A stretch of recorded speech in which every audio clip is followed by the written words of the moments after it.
another episode of Journey Through the Darkside. I'm Daniel. I'm Simon. Before we get started, I do gotta kind of gripe a little bit. I want to bitch just a little bit here. I won't dwell on it too long. You know, one of the trade secrets that we don't ever let out is that we shoot these really far in advance. Yeah. So right now, just full disclosure, peek behind the curtain. This is WrestleMania weekend, is what we're filming at right now. I don't think we've even released the... I think as far as what we're up to now, I think the next one we're going to be releasing is last month, so it'd be Jarrett and Taker. So that hadn't come out yet, but we'll be airing that next. We do this ahead of time just because it's easier to do that. However, right now, we are in the Peacock era, and... Cock? Oh, it feels like it. It feels like a big veiny fucker, too. No, so right now, we hadn't had any issues. We were able to watch Royal Rumble, and I'm sure the next event will be WrestleMania. I'm worried about the in-your houses, and I'm not skipping around. We will not do that shit. But we're just want to let you guys know there could be there may be a hiatus if we can't find the actual events or something like that. Oh, I'll find it. Once again, I think we're in good luck only because we're in the middle of like the Big Five. So I mean, King of the Ring will be coming up shortly. I want to say there's one in your house, but it had the Inferno match between Kane and Taker. I don't remember which one it was, but there's one sandwiched in there. But either way, we just want you guys to know that we're not going to skip around or like that. We're not going to be skipping event. No, we're going to do every event. So, like I said, if we have to track down the matches outside of Peacock, we will. If not, we'll have to hit up our old Coliseum videos. Exactly. Bust out the old tapes. Get the old tape library out. Do you even have a VCR? I do actually, but it doesn't work. It's crazy. It's one of those DVD VCR combos. But anyways. So yeah, we just want to let you guys know that ahead of time. So if there's a month that we may not air, that will be the reason because we couldn't find it. However, Peacock did contact me and tell me to shut the fuck up. Yeah, pretty much. I quit your bitching. That by SummerSlam they should have all the content uploaded. They didn't give a year. They just said SummerSlam. So it could be next SummerSlam or maybe a couple from now. Who knows? But either way, so that's all I want to talk about. We'll move past it. Yeah. What event are we looking at today? Well, I have a precursor as well. Go right ahead, please. First of all, I would like to welcome everyone to 1998. And that being said, just take a quick moment to reflect back on 1997. Oh. And, we talked about this last time when we went from 96 to 97. Mm-hmm. Having just a small little reflection of the year previous. And I want to start off by saying, I feel like 97 is the year that... because at this point, we've always made the jokes, business is down, business is down. 97 was that year where it started to kind of, according to Cornette on his kayfabe commentaries, year 1997, it was the only year, I don't know what time period he's talking about, but the only year that WWE suffered a loss. Yeah. But they made up for that quite a bit, Yeah, coming up, for sure. 97, great year for the company altogether, but... For our boy, really good year. Yeah. For our boy, starting to get out of these shit ass matches. Now they weren't all classics. I mean, they all can't be Taker Jarrett, but and that's a good thing. My favorite right off the top of my head would probably have to be the Hell in a Cell. The debut of Kane, the first Hell in a Cell. The first 4-star match on the show. The story that's being told there, but not just Michaels and Undertaker, but the new story that's starting, and all that. And that's my pick for 97 Taker match of the year. Same here, but I think, once again... And what do you think about 97 overall? It's great. Once again, I will say, his world title run was a little lackluster. Usually But is. you know what, storyline-wise, it wasn't bad. I thought we still got some good matches. Him and Mankind for the world title was really good. Going before that, him in the Fatal 4-Way, the Final 4 match, in your house, Final 4. That's personally one of my favorite matches of all time. I loved it. Even he gave a real good performance in the Rumble. And then we got two Bret Hart matches. And anytime you put Bret Hart and Taker in the ring, it's magic. It just is. And then, of course, we had two HBK matches. And both of them were great. So it's just it was great to see him kind of get out of, like we said, we've been fighting shit matches. Even 96, which is the year that I think we kind of agreed on this show, did turn around. He had Hart. Yeah, that's definitely his turnaround year. And Mankind, it was still littered with some shit. We still had some Goldust and, whatever. But I feel like in this year it was kind of the same way where it's they were all fairly average and above, but, every now and then you'd have a Farouk or you'd have Jeff Jarrett. But, once again, I feel like, I don't know. I feel like it was easier to get through this year than it had been previous years. I feel like 95 was like one of the hardest years to get through because it really was like every match you were just dreading, and it just kept getting worse. So I feel like with 98, it's maybe if the wrestling isn't top notch, storyline wise, it's gonna be fucking incredible. I was gonna end it with that. We're in for a good ride again. Absolutely. This year. So just wanted to say that. And, absolutely. Later on we'll do. Yeah. We'll do 98. So let's kickstart 98 right now. What event are we looking at? Well, Royal Rumble 1998, coming at you live from the San Jose Arena in San Jose, California. What was the attendance? I know you know. I'm just gonna throw out the generic 20,000. That's my go-to. All right, it is even mentioned on the show, on the match. Was it really? Yeah. 18,542 plus Mike Tyson. Plus Mike Tyson. He didn't pay everything. He wouldn't count it. For whatever reason, and this is no shit, like I can't believe it. This is just how my brain works, how my brain doesn't work. I forgot this is when he. Oh yeah. Yeah, I forgot that whole. I mean, I know Tyson's involvement and everything. Yeah. But I was like, oh yeah, what's kind of forgot? Yeah, just kind of forgot about it. But yeah. So normally I'd ask you at this point what the main event was. I have no idea. However, we're covering the main event. This is one of those few non-Rumble matches that would headline the Royal Rumble. And that's how it should be. And I'm split on it. I'm half and half. But this will be the last time they do it for a while. I think 2006 the next time they would have, and I couldn't tell you now. I was going to look it up. I literally was in my notes. I was like, I can click that link and see what it is. Like, I don't even give a shit. No. But anyway. We'll talk about it when we get there. We'll get there. We'll be there eventually. So. If Peacock allows it. If Peacock's cool with it. They don't censor shit. Anyways, will they censor Big Boss Man being hung in a Hell in a Cell, you think? I hope not.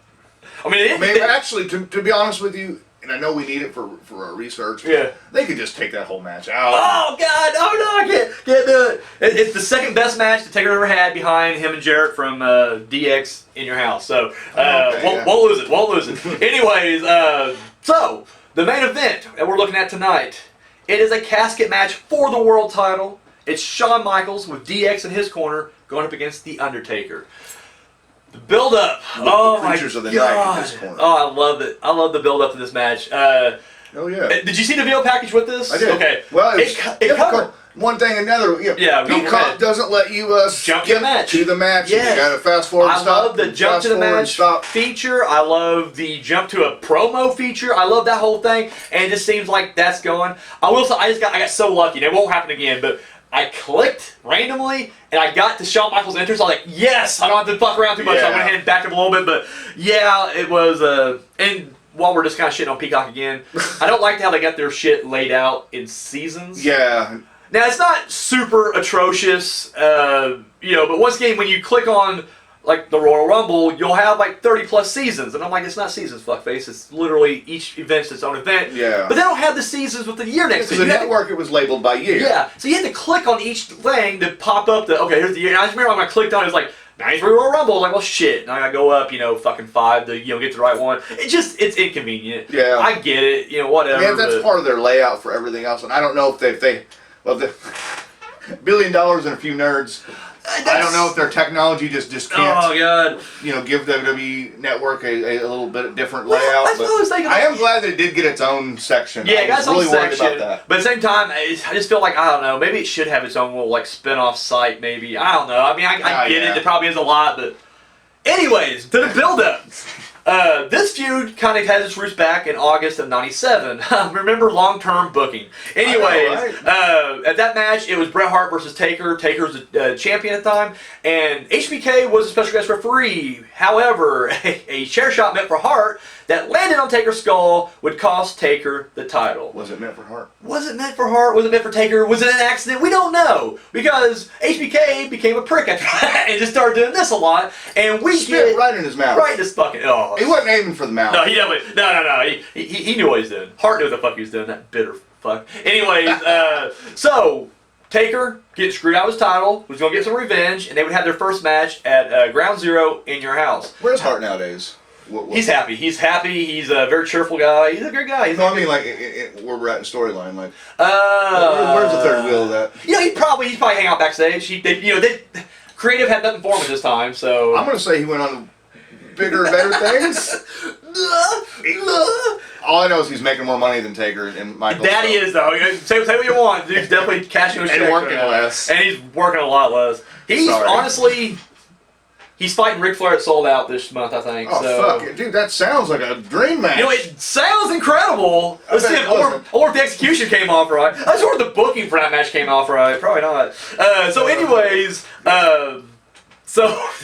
I'm just kind of thinking about Hard there for a second. Anyway, so they meet at Ground Zero, which would end in no contest due to a lot of outside interference and a shit ton of referees getting killed. Another pretty good match that I forgot to mention for 97. Oh yeah, no, insanely just great. Just took place down the road. And so when that didn't clear things up, they were together in a Hell in a Cell, the first ever Hell in a Cell, where Taker pretty much just whipped Michael's ass all over the place. From pillar to post. From roof to ceiling, or the floor. To ceiling. Floor to ceiling, ceiling to floor. Off the roof, it didn't fucking matter. He didn't give a shit. He was just whipping ass. However, his little brother would make his appearance, his debut that night. Rip that fucking door off there. He would cost Taker the match. HBK would once again kind of walk away.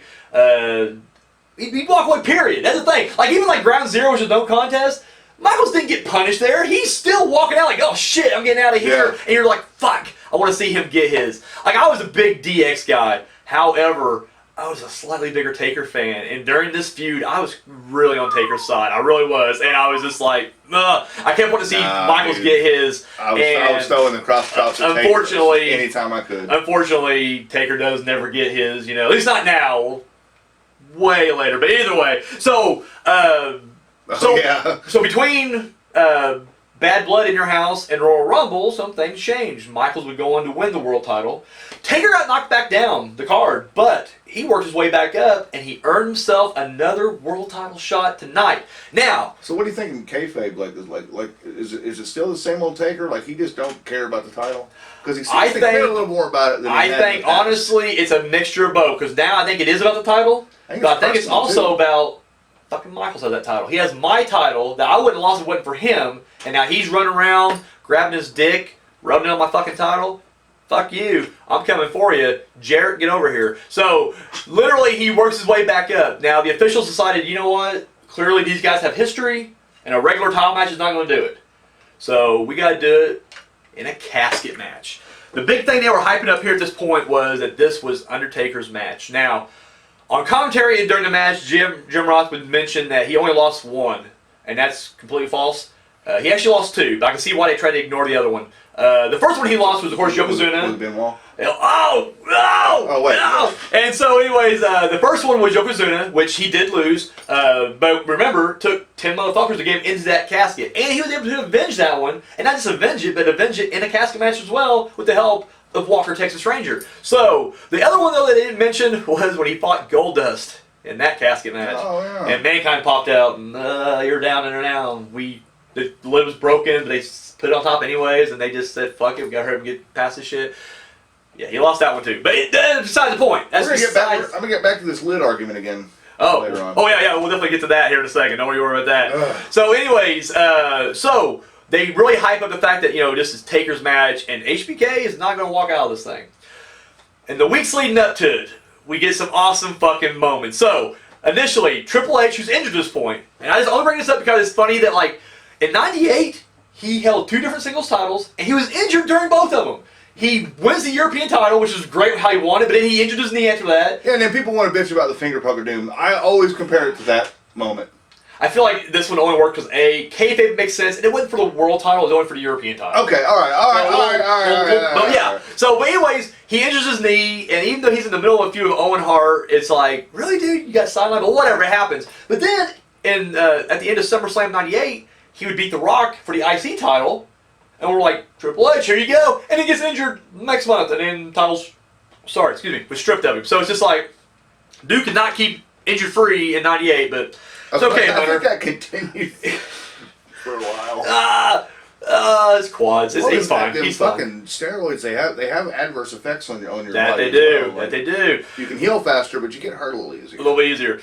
So I'm not implying it. That has nothing to do with Triple H. No. For whatever reason, I felt like saying that. Like, that's fine. That's you make a very valid point right PSA there. Exactly. Also, it gets you the heart attack because once again, the heart's not really like a muscle you're working out. They say it makes your forehead real big. Makes your nose gigantic.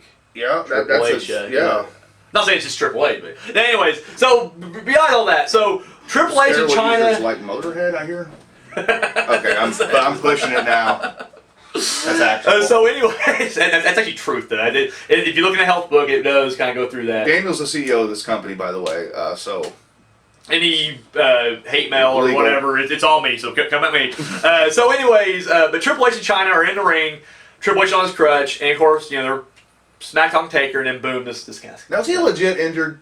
I think he was actually, yeah, because he didn't wrestle in the Rumble at all. So yeah, I think he was legitimate. There's points during the match, and I don't want to jump ahead. No, There's points during the match. It's like, he's not hurt. Well, maybe he was getting a little better. He wouldn't compete the next month. Undersell it. Yeah. Whatever. Yeah. But he's smashed, or he's trash talking Taker on Raw, and of course lights go out and the casket rolls out and Taker's music's playing. He's god, shit, yeah. And they open up the casket lid, and it's Shawn Michaels, baby, yeah. Love it. Oh, it's great. It's fucking brilliant. He gets out, they're all just having fun, and then they start bashing on the casket, and then they graffiti it and DX all over, and it's just like, holy shit, it's awesome.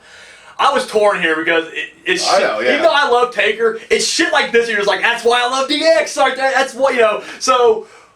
The next, I can't remember if the next week or not, but either way, the next time this happens, Michaels is out there, and again, just, I'm the, showstopper, and, blah, blah, blah, I'm the icon.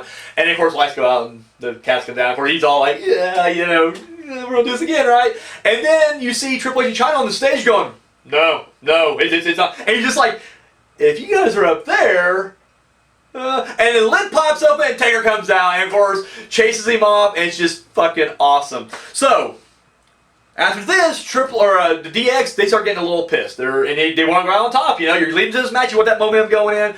So they decide to go to mind games and make this a little personal. So they decide, you know what? We got a new member of DX, brand new inductee tonight. We're gonna bring him out here, Kane. And Taker is pissed because you gotta remember, even though Taker and his brother Kane, they have this really fucked up past, he still loves his little brother. That's just all there is to it. Yeah. And so when Taker comes out, he's like, you're going to leave my little brother out of this. He has nothing to do with this. This is you and me. But they try to jump. He'll join later. Yeah. Don't worry about that. He'll get in there. He'll have a vibrator against his neck when he does it. But still, yeah, he'll join up. Anyways, shocker. Anyways, first words. Okay, so adorable. So anyways, DX jumps him. But however, out comes Kane to chase him off, and we get this super cool moment when Kane's doing his pose, and I think actually Kane drops down and does the Taker pose actually. And so I remember watching this live, and once again I was such a mark back then because I wasn't thinking about this is leading to a certain feud. I didn't think about storylines. To me, it was just you're watching as it's happening. And I so badly wanted them to bury the hatchet and join forces, and to see them together. So Brothers Destruction right there. But yes, and so I was so happy, and it was just like yes. And then I was like, this is gonna be the most awesome force in pro wrestling right here. Like, who's gonna stop Kane and Taker? Kane and Taker versus Triple H and Shawn Michaels. Holy shit! My God, put that in Saudi Arabia, and we'll sell some tickets. Anyways, but I was so pumped, and I remember just loving this and going into the Royal Rumble. When they showed that moment, for me, I obviously remember the moment. Yeah.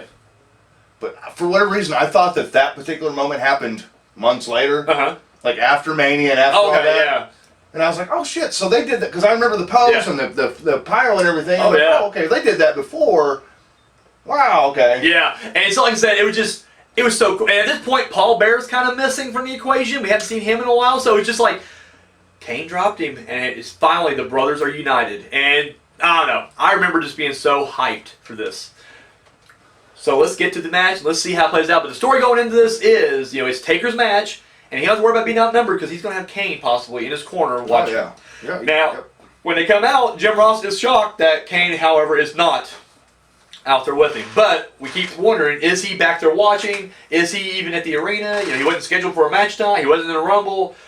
Will Kane make it? You can only think that Taker was like, whoa, just I got this. Yeah, I got this. It's Shawn Michaels. See, I like to almost think though, like maybe they weren't talking at this point. Maybe they weren't. Maybe Kane was just like, he's like Taker, like, hey, you come out with me. Kane just kind of and walked away, and maybe that's kind of what the road going down. Either way, it works out because it leads us to this moment right here. Yes. So before we get started, I guess I want to also throw out there real quick a little side note. This is the first Rumble that has all red ropes. Okay. Attitude Era. I'm loving it. So is this the first event with the new logo? I don't know. Did it have a new logo on this one? On the Peacock. Maybe it did. Maybe it did. Then I don't remember that. I thought they changed after Mania. Yeah, I thought. Well, that's when they actually started bringing the Attitude Era things with it. Yeah, I had like a lot of because this was my time. Yeah. I had a shitload of like Mania 14 posters all over. I mean, my room was an advertisement for that event, and I do remember it still being the big block logos. Oh yeah. You're right. It was. Yeah, because I remember the even the it logo was kind of itself. 3D. Like, yeah, it had like that like a Madison Square Garden like the box thing, and it was like and I just remember it was like WrestleMania 14 and it said like X-rated at the bottom because it was the X, so really cool. It totally wasn't though. I mean, it wasn't X-rated. Where's the butt fucking? Where's the butt fucking at this X-rated event? But yeah. So I don't know if they kind of retroactively like stuck that on there. I don't know. I'm not sure. Maybe it was just kind of like a sample thing or trying it out maybe early on. I noticed little things like that. I'm like, I don't think they had this logo in Rumble though. Like, but I don't know. See, honestly, I didn't even notice, to be honest with you, so I have no clue. I watched. I'm still being pumped buying like Attitude for the PlayStation and like had the new logo. Oh yeah, no, it's fucking awesome. Like Attitude was the first game to have like the watermark logo during the match. Oh yeah. Like as if you're just that little. As if you're watching, like you're watching on TV. Yeah, gave it an actual letter of reality. And even now in the newer games, you can even change that to different. Oh, can you really? Yeah. Didn't know that. I quit video games at Raw vs. SmackDown 07, I think. Got the official first trailer for 2K22. I heard. Who's the people that does it? The 2K. 2K. Sports. Okay, 2K Sports. They made a big Twitter announcement over the weekend. I hope Make sure you're watching WrestleMania, and everybody's like, "Oh my god, did it look good?" Or yeah, well, I mean, it looks the same. Well, I was like, I'm about to ask if the one thing everybody gets kind of smarky about is like, well, the last one looked really good too, and then we know how the gameplay turned out for that. So play it now. Play it now. Okay. Yeah, it's got updates and cracks and patches and stuff. It's fine. It's fine. It's good. We're good. Let me get back on the road. I love going through the weeds. That's what this show's all about. Going through the weeds. Okay. We'll spend 5 minutes talking about the logo. I'm sure. I mean, so match kicks off, and once again, you know how it goes. Just kind of interrupt me, won't throw anything in there. But the main story here is Michaels is just kind of punching and sticking. And then he run away. He's trying to use speed. It's great. It's great strategy because once again, he's not going to match power with Undertaker. And they're bringing that up. Oh, well, maybe he's trying to show up Mike Tyson with those jabs. Dude, Jerry Lawler was great. Did you watch the whole event or just the match? The match. So throughout the entire night, that's all he does is just take shots at Tyson. He's like when Mark Merrill enters a Royal Rumble, he's like, "Here's a real boxer." Okay, that's incredible. Book that. Oh, I love it. I would have loved to see that. Fuck Butterbean, get Tyson and Merrill in there. It'd be great. So, anyways, early on, Taker sends Michaels to the rope and back body drops him on to the edge of the casket. Yeah, see, and I didn't know that happened that early. Yes, and so... And we know the story that exactly. This would actually lead to him being permanently taken out for a while. At that time, thought to be career-ending. You know. There's an interview with Michael I watched in preparation for this, and he even said the funny thing was, he didn't notice he was hurt then. He gets... So... He says adrenaline. I'm going to say maybe a little substance. Who knows? Doesn't matter. Some millennium? Could be.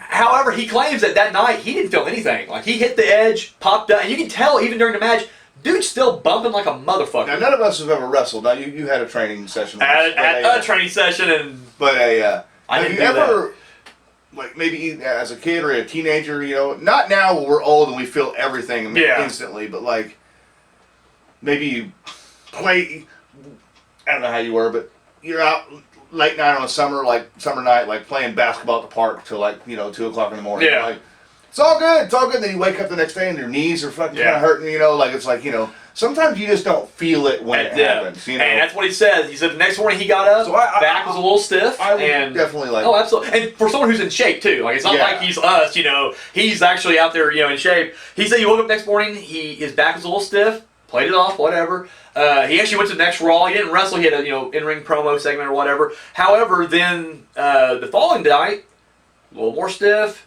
Decided to call in on some of the house shows, and then one morning he wakes up and he can't move, and he had to have his parents come down, and and they had to basically help him to the hospital. And so the doctor told him, "You're done." And he goes, "Well, I got at least one match I have to do." And so he was scheduled for the big 8-man, and I hated this match. It should have been so cool, and it sucked.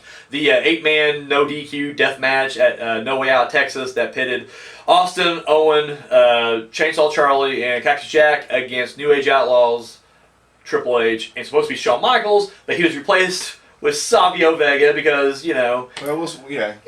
But anyways, and he had to call that match off, but then he would go on WrestleMania. So and we'll get more about that when we get to the Fallout. But it's funny because like obviously he wasn't doing matches and shit, but like it's not like he went home. Yeah, he was on every ball, every build-up thing. And, he was doing. I mean, and the live appearance at Boston, at the market there, where they were literally like, they tied him up in the ropes and they just kissing the battery and like they almost called it off. Yeah. So it's just like I said. I mean, he didn't just call today. You're right. I mean, he was still making every necessary media appearance. Yeah, I mean, he wasn't taking bumps. No, and he probably wasn't even appearing at house shows, but still, yeah. I don't know how severe his was. Different situations, but I know fucking back pain. Mm-hmm. Like, I can imagine. All too familiar with back pain, and no. Yeah, no. I think most people would just be like, of course I wouldn't. Worth it. Never mind. I'm not gonna. We're not insinuating. Yeah, I don't want to ever get sued again. Yeah. I didn't have any assistance. If there's any highlights you want to throw in for this match, toss it in there. I mean, they definitely used the casket quite a bit. I love that. I feel like whatever gimmick match you're doing, use the gimmick, and they definitely do it here. I love. I don't think we had really an issue with that in casket matches so far. Like, well, the Goldust one, besides the whole thing getting ripped off, beside that, they didn't really fuck with the casket a whole lot there. And I feel like the Kama wasn't nearly as good. The Supreme Fighting Machine match, and really the King Mabel kinda, but I feel like the only two that they really used it to its full advantage was the Yokozuna's. And even the Kamala one, which, don't get me wrong, the Kamala one kind of sucked because it was a coffin match, wasn't a casket match. Oh, but, yeah. Totally different. Different stipulations in that thing. I will say, like, small details, like... Actually, I hate your... Most, with technical difficulties, most casket matches up to this point have always had the guys, big, fat, tough, Ugandan giant, the Japanese sumo champion, undefeated, not really, but I mean, just unbeatable, like unstoppable, terrified of this thing. Yeah, and it was cool. Like, and I'm not saying everybody has acted like that, but like Michaels, during the build, played with the casket. Oh yeah. Used the casket as exactly. And it's like saying, well, it's just a box, But it was cool when he at one point gets thrown in and he hops out. Like a bunny. It's funny. He's just like, nope, I'm out of this fucking thing. And I love that. I'm just like, that's what you should do if you really have the ability to be like, get the fuck out of here. Why wouldn't you? Remember when he made the custom casket for Yokozuna? Mm-hmm. They had the vignettes and everything. Yeah. It was just a big, they've used that same casket. It's like, what? If Yoko can fit in here, everybody. Exactly. King Mabel, fucking Shawn Michaels, it's all the same. It's all going to be. It's like, are they going to wheel out like different size caskets? It's always the great big, like 6 foot deep. Yeah, like, double wide, double deep. Yeah. I will say I do like that in this one we get a moment where Michaels does a elbow drop into the casket. Kind of awkward looking, but it's cool. Cause I'm like, fuck it, I love it. There were several moves, choke slams, elbow drops, tombstones, blah, blah, blah, into the casket. None of them look good, but at the same time, it's like, yeah, we're not going to nitpick. Yeah, I'll let that. It's still cool. It's a cool thing. I'm thinking myself, we haven't seen it before at this point, so it's like, fuck it. If it's his first, we're going through uncharted territory here, and I'm okay with it. So, can I get to my casket my one casket match thing I do every casket match? Who fucking closes and opens the door?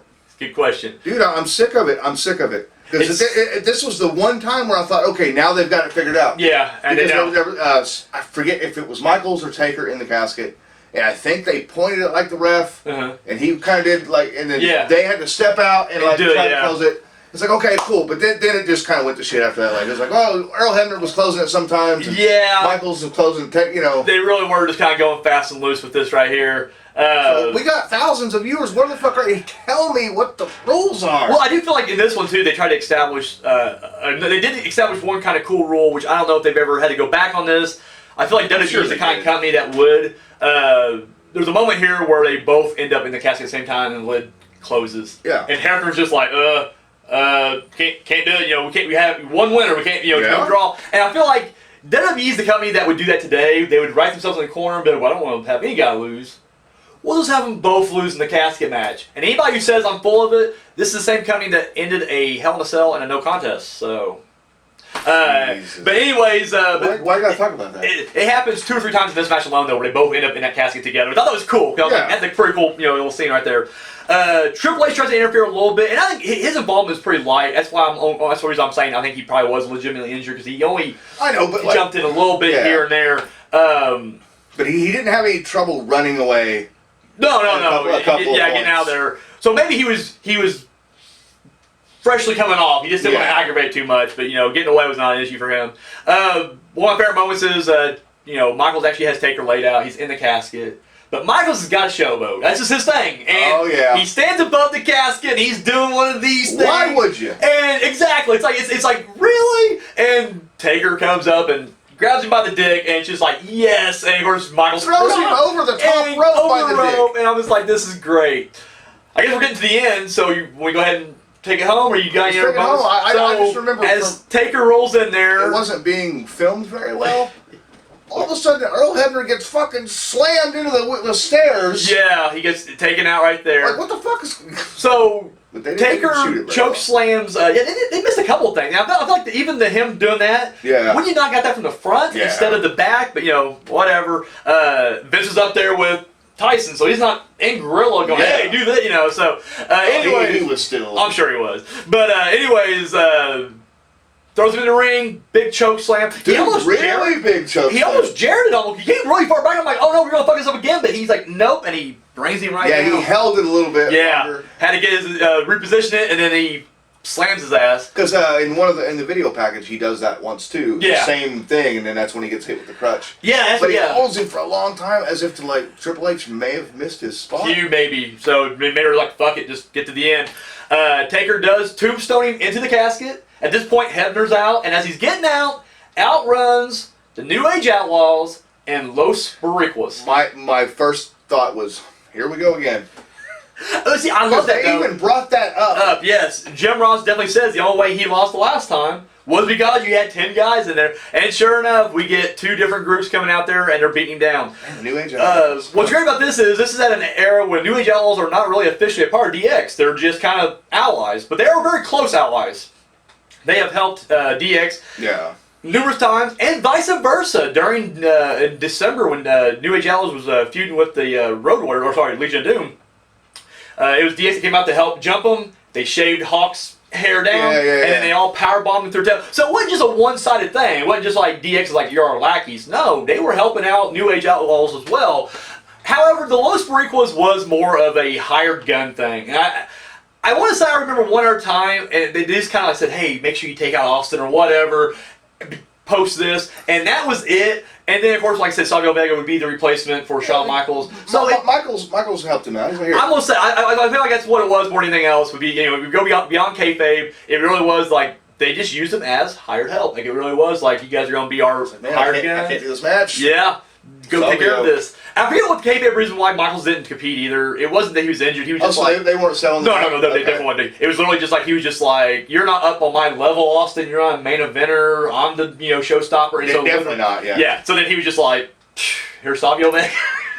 Which is an insult to both. It's like, here's who's on your level, the jobber who has dropped significantly since like 96. So, let's just be real. 95 is when he kind of dropped. Anyways, he had that strap match with Austin in 96. That's like his last little glimpse of hope. I would say if we're going to go on down this Savio road for a second, I would say it's our last chance. He's gone pretty much shortly after this. I would say that it was at Rumble '97.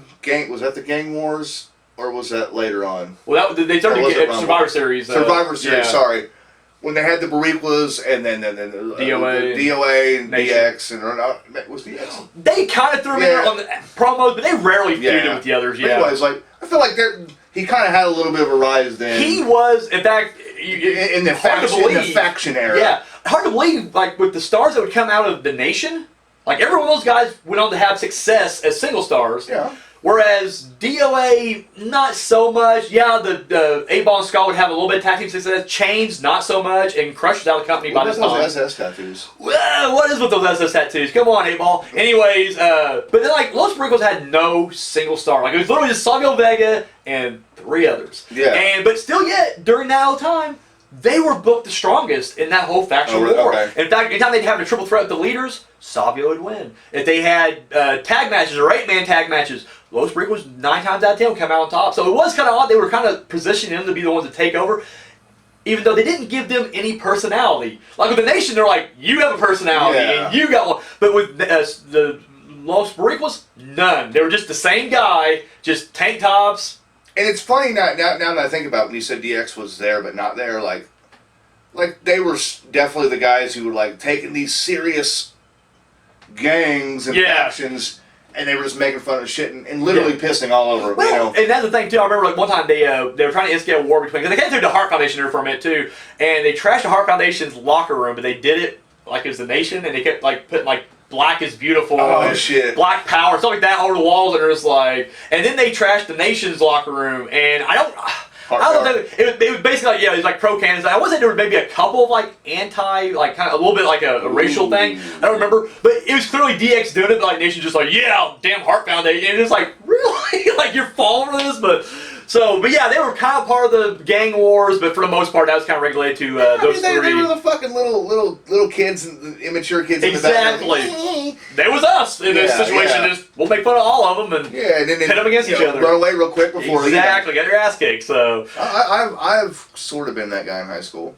I was. I'm pretty sure. I'm too short. I'm too mouthy, and I can't fight. So DX was probably my inspiration. It really was.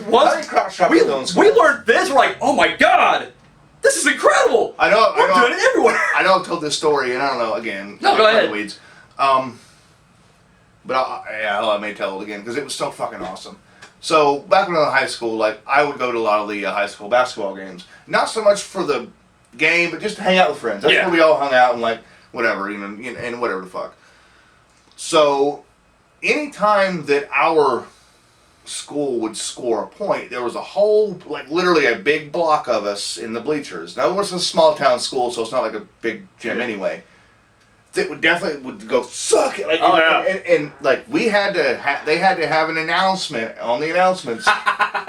No, I forget how they worded it. I don't think they said crotch chops, but the principal's trying to say it in some professional type manner. But basically, like, don't do that. No obscene gestures during.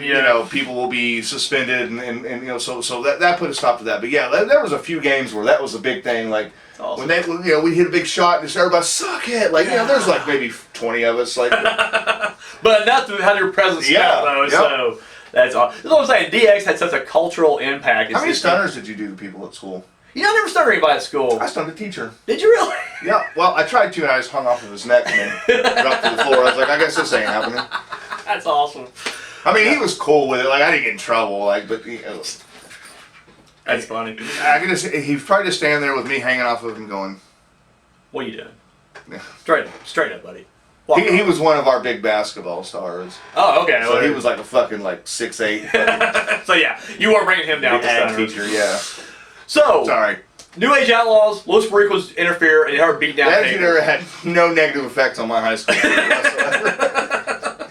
Damn it. So anyway, they're beating him down, and Taker's holding his own for a minute, but then the numbers game do take over and they beat him down, and then boom, explosion, music explosion. Out comes Kane. Here we go, yes. And I'm like, yeah, and Kane runs in there and he cleans fucking house. Well, I feel like if it had today, he'd be choke some motherfuckers and then move. Here, he's just throwing his fist out there and everybody's just running into it. Yeah. But whatever. I'm not going to nitpick too much. This is a young Kane. Yeah, so everybody's running to his fist. But at this point, Triple H gets Michaels out of the casket and they run away, right? And keep that in mind. The last thing you see of them on camera is them going up the ramp. So they're running away. So anyway. Hey, Michaels ran away again. Ran away. So Kane cleans house. They all fucking skedaddle. And so then there's him and Taker together in the ring. And Kane, he's going for it. And he brings it down and nothing happens. And everybody's like, what the fuck?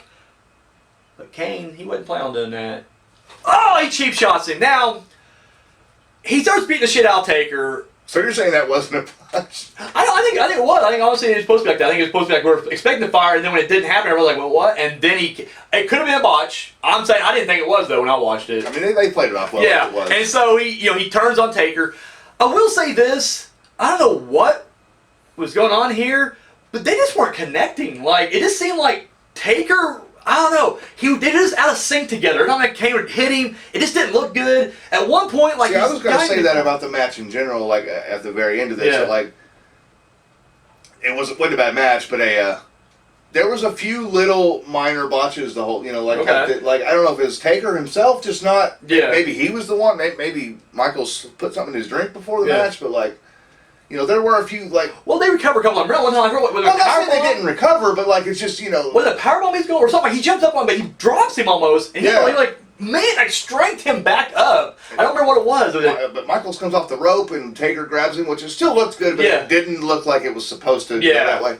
So I don't know if maybe he was just not... Could have been maybe he had an off night. Could have been, because honestly... I know what you're talking about with the Kane stuff. When Kane kept... He gave him the corner, and it was like he already kind of dropped before Kane even hit him, and then when he does kind of stop, he doesn't look still on the big ass whooping he just took. Could have been. That's what I'm saying. It may have been that too.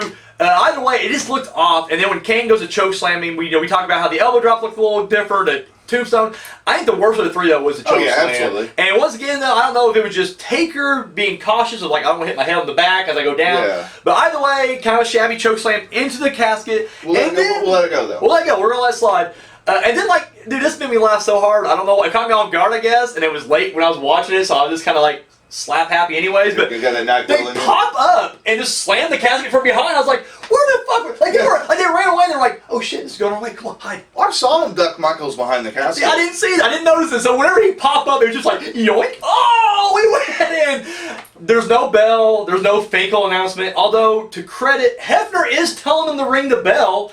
He's like, and there's no bell. And even the commentator's like, oh, we don't hear a bell, but, clearly Michaels won. There's no... Now, I'm like, what the fuck is Fink and the ring announcer doing, or the timekeeper doing at this point? Like, they're sucking each other off. Like, what the fuck are you doing? Do your fucking job. They don't do shit. But anyways, casket closed. Michaels wins, so they leave. So Kane, and at this point, Paul Bear's coming out. And he's got some padlocks in his hand. And we padlock big old smile on his face. Big smile on his face. Padlock it up, and we roll it to the entrance ramp. And Kane goes, grabs himself an axe, and a can of gasoline. So in realistic terms, when did Mark Calloway leave that? He's already out, and I'll get behind the kayfabe in a second. Oh, okay. Yeah. Oh no, all right. I already got planned out. So at this point, Kane, there's Jack Nicholson, this fucking I was loving this brilliant. So much. And so he has a whole chunk broken out of this. It reminded me of the Friday the 13th game when Jason breaks through the doors. Oh yeah. And so he goes with the gas can and he pours it all over it and inside the hall. Like he's like, I'm gonna burn this mother. Not just the casket. The fucker inside of it. Paul Bear lights a match, lights the matches, hands it to Kane, and Kane tosses it on there and I don't care how, fucking macho bullshit. No.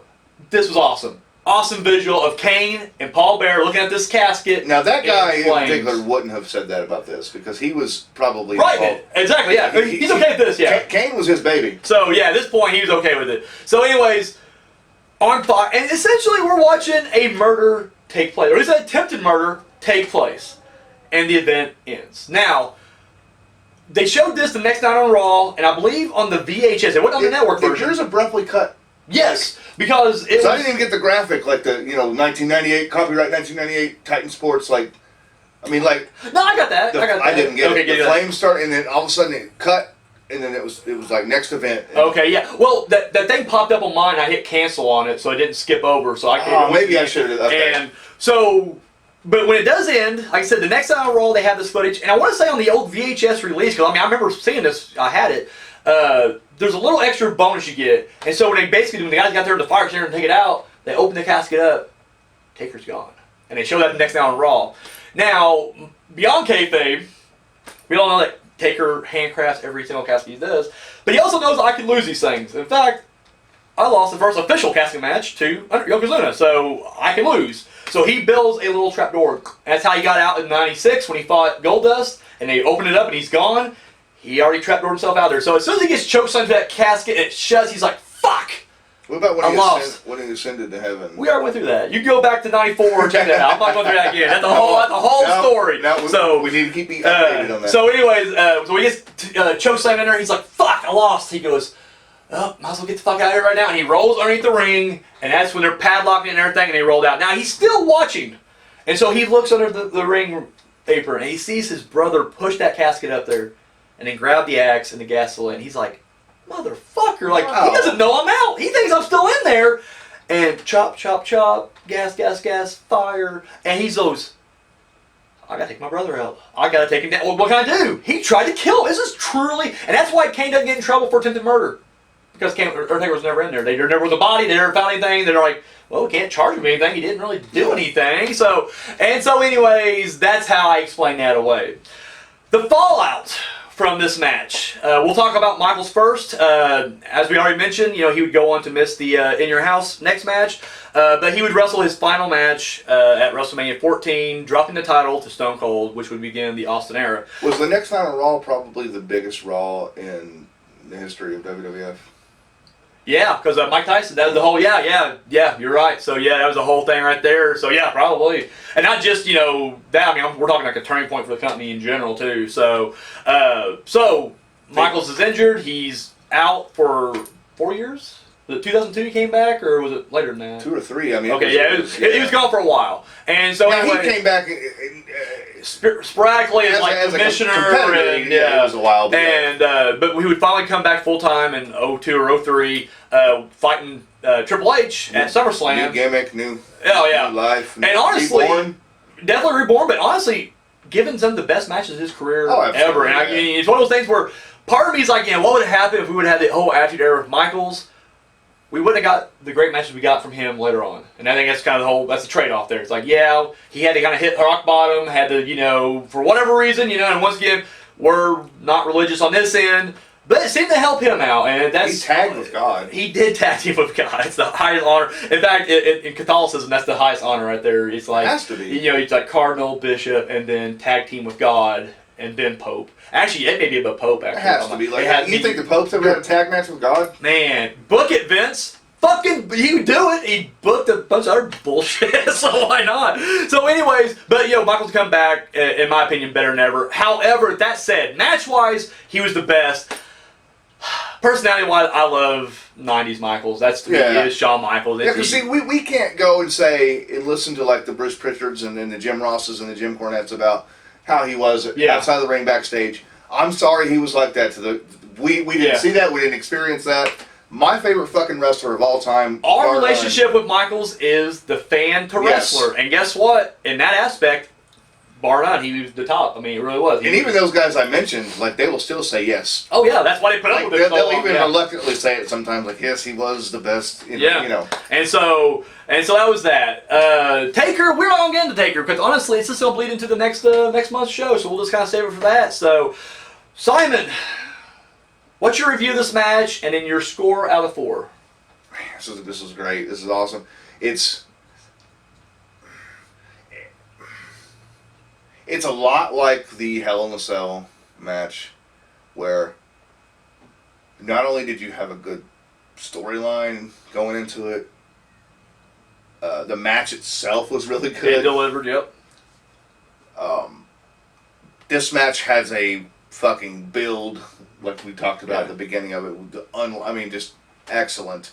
Like, for a feud that, really, at this point, people were more focused on Taker and Kane, I think. At this point, it was almost the backseat story. He's definitely standing here, and he's got these two paths, and overlapping storylines. God, I missed the Attitude Era. Yeah. So I'm going to give it 4 stars again, because everything about this. Now, the one thing I'll say, it took him a while, is like you said, Taker never got that over Michaels. Every time he squeaked his little ass out. However, I think fair to say the injury really played. Absolutely. It does make you wonder if he would have stayed injury free after him and Kane would have had their whole thing. Would he eventually went back to Michaels? I gotta say, Michaels, Austin, Kane, Undertaker. That goes down, and then the fallout from that would have been boom, and who knows, maybe Taker and Kane or Taker and Mankind at this point, because he's coming up. So it's just like, but either way, Austin and Mankind. But at some point I think Taker would have eventually got back to HBK. But as it stands, this is the trilogy, the Ground Zero, Bad Blood, and Royal Rumble. So, but it's like, it was just one of those things though. Again, like the injury, it's like that's one thing that would have been cool to see, like Taker finally getting his. That happened to him a lot throughout. He'd have the few big long-term feuds he had. It was the same thing. I can't get him. I just missed him. But he would always eventually get his. At the very end, he'd finally get him. But Michaels, it took a few more years. Yeah, it's something a little bit more. About a decade later, but it's so worth the wait. Yeah, 2 years in a row. There it is. We'll get there. We'll get there. I can't wait to get there. Can we just get there now? Oh man, we got Boss Man, buddy. We got Boss Man in our horizon, so we can't get there just yet. Can we peacock it and put something else in there? So, with me, just gonna let this go. match is incredible. It's a really good match.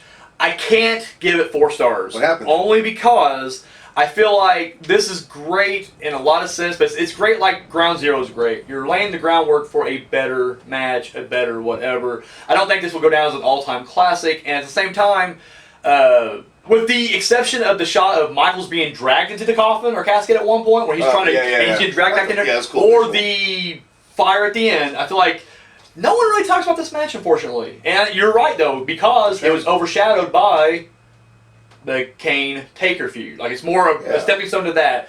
And I think, the dark connotation of Michaels injuring himself here, which, that shouldn't take away from the match anyway, because still it didn't affect it. He still put on the show afterwards. Isn't it funny that they didn't, I guess they had to wait for the Rumble winner and stuff like that, but, the Michaels-Austin thing didn't really start until, immediately after, yeah. So, it wasn't even...